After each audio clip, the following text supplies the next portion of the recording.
Madalas na napapabalita ang kabi-kabilang aksidente sa Kamaynilaan.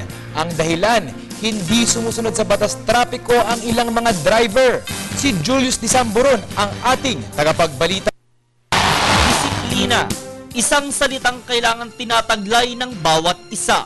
Ipinapakita nito ang moral na katangian ng isang tao kung paano siya kumilos, mag-isip at magsalita na naaayon sa ating lipunan. Ang laki ng importansya nito lalo kung paiiralin sa lansangan. Pero dahil sa kabi-kabilang aksidenteng napapabalita, halimbawa pa lamang dito sa Kamaynilaan, isang napakalaking katanungan ang ating maiisip. Ang disiplina sa kalsada, sinusunod pa ba? Mga pangunahing daanan ang kadalasang napupuno ng mga sasakyan gaya ng EDSA na kung saan mararanasan din ang mabigat na daloy ng mga sasakyan at ang Commonwealth Avenue na isa naman sa malawak na daan sa lungsod Quezon.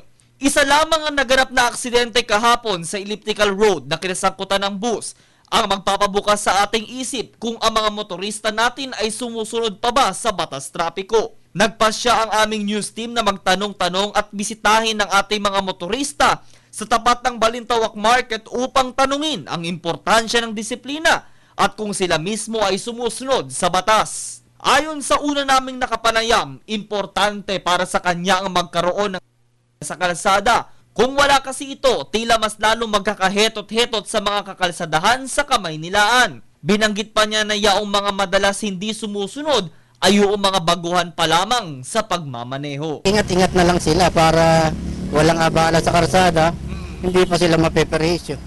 Sa pangalawa naming nakausap, isang nagmamaneho ng pribadong sasakyan. Nakiusap siya sa mga motorista na sumunod sa batas trapiko para makaiwas sa aksidente. Talaga yan, importante yan sa lahat ng nagmamaneho.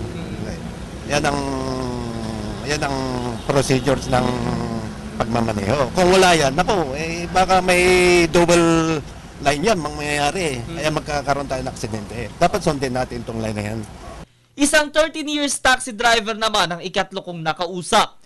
Sa halos tagal na niyang naghahanap buhay ni hindi pa siya nahuhuli o natitikitan at ang kanyang sikreto ang pagsunod sa batas trapiko.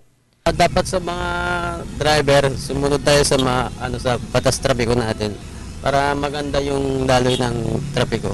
Kinuha din namin ang panig ng ating mga enforcers. Nabigyan ako ng pagkakataong makausap si MMDA SCAG Alvin Sulit at aniya sa paglilingkod sa pag-aayos trapiko ay masasabi niyang sumusunod ang karamihang motorista. Kaso, hindi talaga mawawala ang mga pasaway sa lansangan. Oo, napakahalaga naman kasi kung walang disiplina, lalo tayong matatraffic.